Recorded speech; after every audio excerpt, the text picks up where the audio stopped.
오늘 우리가 함께 읽은 12장 내용은 여러분들이 읽으셔서 이제 분위기가 어느 정도 파악이 되셨겠지만 상세하게 한번 살펴보겠습니다. 12장 맨 처음 위에 제목이 뭐라고 나와 있습니까? 12장을 보시면 맨 위에 사무엘의 마지막 말이라고 되어 있죠. 그리고 읽으면서 조상들의 하나님, 그리고 역사 속에서 하나님과 이스라엘 백성의 관계를 막 설명하고 너희는 오직 하나님만 잘 섬겨야 할 것이야 라고 말하는 걸 보면 이 마지막 설교 유언 같은 느낌이 들지만 앞으로 성경을 읽어보면 사무엘이 이거 하고 죽진 않습니다. 그 뒤에 사무엘이 더 나와요. 우리 잘 알고 있는 것처럼 사무엘을 기다리다가 사울이 먼저 자기 손으로 직접 제사를 지내는 그 유명한 장면, 하나님과 완전히 돌아서게 되는 그 장면도 아직 안 나왔잖아요. 그러니까 사무엘의 마지막 죽음을 앞두고 유언처럼 한 설교라기보다는 이제 사사로서의 직무를 마치고 이제 왕이 세워졌으니까요. 은퇴식 기념사 같은 은퇴식에서 할 법한 내용이라고 보시면 이해가 조금 쉬우실 겁니다. 이걸로 죽는 건 아니고 이거 하고 나서도 계속 활동은 하긴 하는데 공식적으로 지도자의 위치에서 내려왔다라고 이해하시면 돼요.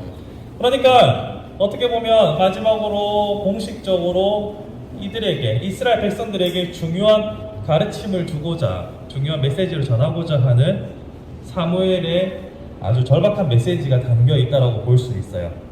그럼 여기서 1절부터 6절까지는 과거 이스라엘, 그러니까 출애굽할 당시로부터 역사하셨던 하나님의 손길과 역사를 되짚어가면서 하나님은 너희를 이렇게 아끼고 사랑하셨다라고 설명하고 있고, 7절부터는 사사시대에 있었던 일들을 다시 회상하면서 너희들이 범죄하였으나 하나님께서는 구원하셨다 이렇게 나와 있는 거죠.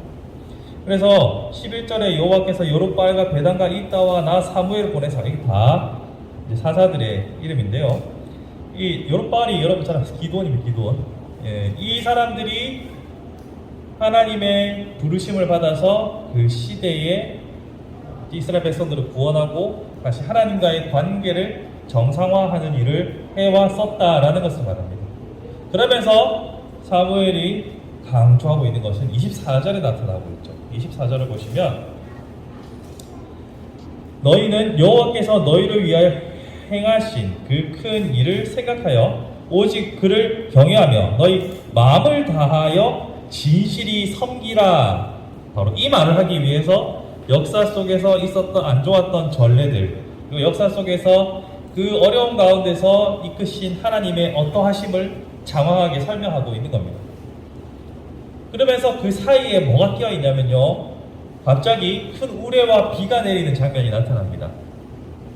성경을 사무엘과 사울과 다윗의 이야기들은 익숙하다고 생각하면서도 처음 보시는 분도 있을 테고요. 이 골자는 이렇습니다. 너희들이 왕을 구했던 일이 지금 왕이 세워지고 일이 어떻게 돌아가는 거 보니까 잘한 거 같지? 아니야. 그거 범죄한 거 맞아. 어떻게 증거를 보여줄까? 자, 지금은 건기라서 비가 안 오는데 비가 올 거야. 비가 왔어요. 그러니까 이스라엘 백성들이 참으로 잘못한 게 맞구나 라고 하면서 사무엘한테 어떻게 하면 우리가 살 수 있겠습니까? 어떻게 하면 우리의 죄를 씻을 수 있을까요? 그러자 사무엘이 그거는 그거고 과거의 일은 지나갔고 너희들이 잘못했지만 하나님께서는 여전히 당신들을 사랑하시고 방금 24절의 그 내용 마음을 다하여서 진실이 섬기기를 원하신다. 그러니 계속 그 길로 행하라 라는 것이 12장 전체의 내용입니다.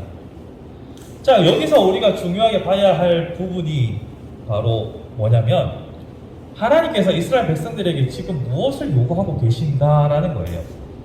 우리가 이스라엘 백성들처럼 범죄하고 하나님 앞에서 넘어지고 실수하고 잘못하고 책망받기도 하고 때로는 놀라운 손길을 통하여서 회복되기도 하는데, 하나님이 지금 끊임없이 이스라엘 백성들에게 그리고 지금 우리에게 요구하는 바가 무엇인가 라는 것을 한번 생각해 보자는 겁니다. 하나님께서 우리에게 지금 요구하시는 것은요, 다른 그 어떤 것이 아니라 마음을 다하여 진실히 섬기라. 즉 하나님과 우리의 관계에 대한 요구를 하고 있다는 거죠.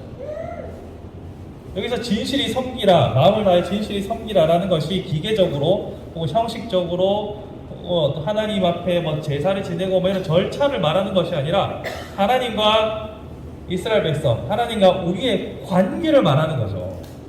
그래서 성경은 끊임없이 신랑과 신부의 관계로 하나님과 우리의 관계를 설명합니다. 신랑 대신 예수 그리스도, 신부 된 우리, 이거 너무나도 익숙하게 많이 들어본 거잖아요. 자, 그럼 이런 관계를 가지고서 한번 이야기를 풀어보자고요. 관계 속에서는 분명히 약속들이 있습니다. 약속들이 없는 관계는 없어요. 부모 자식 간에도, 부부 간에도 설거지는 네가 하고 빨래는 네가 하고 뭐는 네가 하고 이렇게 딱 약속이 돼 있잖아요. 약속이 문서화되지 않아도 불문율 있죠. 그리고 뭐 자녀들 같은 경우는 몇 시까지는 집에 들어오고 몇 시까지는 뭐 하고 뭐 이렇게 약속들이 있잖아요. 어떤 관계든지 약속과 규율과 행해야 할 것들은 존재합니다. 그런데 그 약속들만 남아있는 관계를 우리는 계약관계, 조건적인 관계라고 하고, 그 약속들은 더 좋은 관계를 위한 하나의 초석으로만 두는 것을 우리는 인격적인 관계라고 말합니다. 자, 조건적인 관계 혹은 계약적인 관계와 인격적인 관계, 이 두 가지 관계에 대해서 여러분들은 늘 경험하면서 살아가고 계시잖아요. 아무리 부부라고 하더라도 서로 마지못해 살면서 서로의 필요에 의해서 계약만 남아있는, 그런 계약만 남아있는 관계에는 그 누구도 좋은 관계라고 말하지 않죠. 사랑의 관계가 아닙니다. 그럼 그 안에서는 행복할 수가 없어요. 그런데 둘 사이에 사랑하고 용납하고 서로를 위한 마음이 가득해 있다면 많은 서로 간의 약속들 혹은 암묵적인 불문율들, 이런 것들이 하나도 짐스럽지 않아요. 오히려 내가 이 약속을 지킴으로 상대방이 더욱더 행복하고 편안할 거라는 기대로 즐겁죠. 우리는 이런 관계로 성경을 접근해야 합니다. 하나님과 우리의 관계가 계약 관계로 생각한다면 우리의 신앙생활은 하나도 즐겁지 않아요. 즐거울 때도 있겠죠. 내가 이거 했으니까 하나님 복 주실 거야. 그렇게 해서 뭐 좀 잘 됐어요. 그러면은 기브 앤 테이크의 개념으로 즐거움이 있을 수도 있겠죠. 하지만 성경이 요구하는 것은 그런 게 아니에요. 내가 무언가를 해서 내가 이쁘고 사랑스럽고 하나님 앞에 복된 것이 아니라 나의 존재로 먼저 하나님과 즐거워야 한다는 겁니다. 그러니까 내가 전도를 열심히 해서 많은 영혼을 구원해서 내가 하나님 앞에 좋은 성도인 게 아니라 내가 하나님과 더욱더 친밀하고 하나님을 내 아버지로, 내 아버지와 아들의, 아버지와 딸의 관계가 잘 되어 있는 것이 진짜 좋은 성도인 거예요. 그리고 그 관계가 잘 되어 있으니까 우리 아버지는 미역국을 좋아하시니까 미역국을 사드려야지 처럼 우리 아버지 하나님은 영혼 구원을 기뻐하시니까 전도해야지가 돼야 되는 거예요. 하나님이 전도를 제일 기뻐하신다라는 명제만 가지고서 전도의 일을 강조하는 것은 하나님과 사람 사이에 온전한 관계를 만드는 것이 아니라 조건적인 관계로, 인격적인 관계에서 조건적인 관계로 변질시키는 위험을 가지고 있다는 거예요. 그렇기 때문에 우리는 언제나 처음부터 끝까지 하나님이 기뻐하실까? 하나님 좋아하실까? 이것을 고민하는 인격적인 관계를 맺는 것에 집중해야 한다는 겁니다. 자꾸 내가 뭘 해야 하나님이 기뻐하실 거야? 자녀가 부모를 향해서 내가 이걸 하면 엄마가 기뻐하겠지, 내가 이렇게 하면은 아빠가 기뻐하겠지만 생각하면 그 관계는 결코 정상적인 관계가 아니에요. 내가 때로는 잘못하고 실수해도 그래도 우리 엄마는 날 좋아하니까, 우리 아빠는 날 사랑하니까 라는 자존감이 그 안에 쌓일 수 있게 하려면 인격적인 관계가 토대가 돼야만 그렇게 말할 수 있는 거죠. 조건만 계속 내가 꼭 등수 안에 들어야만 사랑받을 수 있고, 내가 꼭 엄마와 아빠가 만들어 놓은 집안의 규칙을 지켜야만 사랑받을 수 있다라고 생각하는 자녀들이 어떻게 건강하게 자랄 수 있겠습니까? 마찬가지입니다. 우리의 신앙도 건강한 신앙이 되려면 하나님과 나 사이의 인격적인 관계에 먼저 집중해야 하는 거예요. 그 관계에 집중하면서 아, 하나님 뭘 기뻐하시더라? 를 찾아가는 것이 바른 순서라는 거예요. 우리 바른교회 성도들은 이런 바른 순서를 지켜나갈 수 있었으면 좋겠습니다.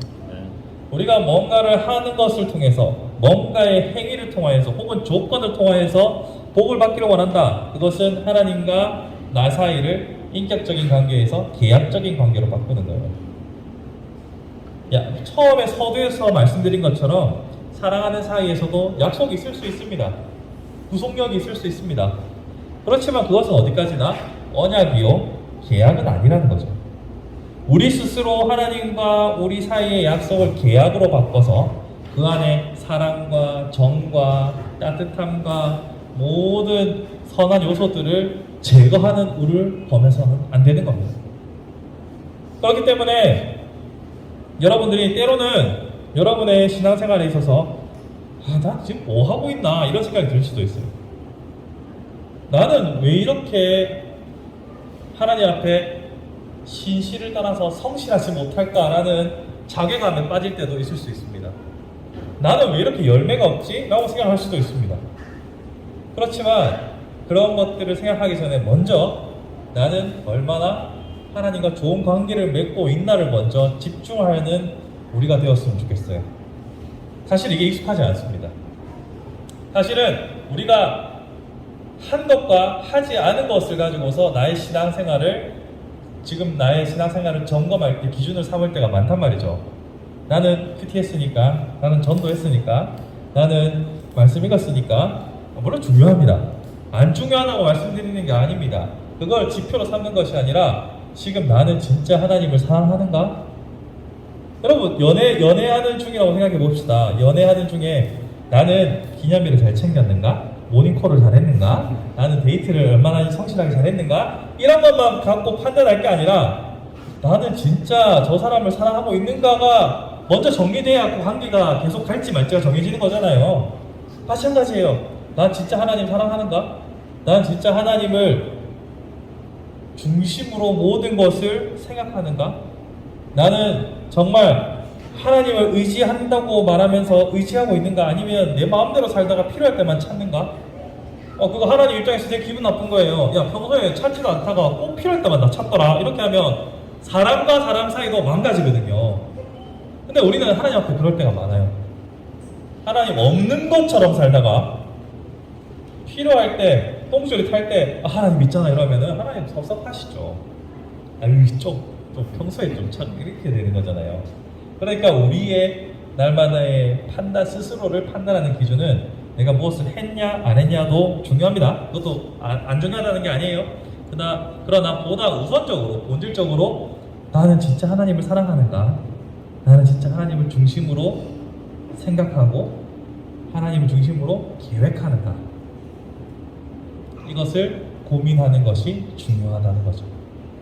그렇기 때문에 우리의 삶에서 하나님을 중심으로 모든 것이 재편되는 것, 그건 여러분들 결혼과 동시에 결혼 전부터 경험해 보셨잖아요. 나의 배우자를 중심으로 모든 것이 재편되는 것처럼 하나님을 중심으로 모든 것이 재편되는 삶을 시작하셨어요. 그렇지만 결혼생활을 좀 지나다 보면 이게 슬 내 중심으로 바뀌잖아요. 마찬가지로 신앙생활을 좀 하다 보면 내 중심으로 슬 바뀔 위험성이 누구나 가지고 있어요. 그러니까 나는 하나님 보시기에 하나님을 중심으로 정말로 하나님 사랑을 중심으로 모든 삶을 살아가고 있는가 스스로를 평가해 볼 수 있기 바랍니다. 여기서 한 걸음 더 나가서 우리는 한 것과 하지 않은 것으로 자신을 평가하지 말라고 말씀드렸죠. 이걸 동일하게 다른 사람에게도 적용하셔야 됩니다. 다른 사람들이 무엇을 하든지 하지 않든지 우리가 그 속마음을 다 모르잖아요. 그 사람이 하나님이 향하여 어떤 열정을 가지고 있고 어떤 고민 속에 있는지 우리가 모르잖아요. 그러니까 그 사람이 한 것과 하지 않은 것으로 쉽게 판단하는 것을 멈춰야 돼요. 모르니까. 안다 해도 우리가 무슨 권한으로 평가하고 심판하고 판단하겠습니까? 그러니까 두와 한 것과 하지 않은 것을 가지고서 너무 신경을 쓰지 말고 살아갔으면 좋겠어요. 그냥 지금 내가 하나님과 강하게 연결되어 있으면 사실 주변이 잘 안 보일 겁니다. 하나님과 나 사이의 인격적인 관계, 조건적인 관계가 아니라 인격적인 관계를 아름답게 세워가서 우리의 삶 가운데 그 관계에서 오는 행복과 기쁨과 모든 복들을 누릴 수 있는 우리 모두가 되기를 간절히 소망해 봅니다.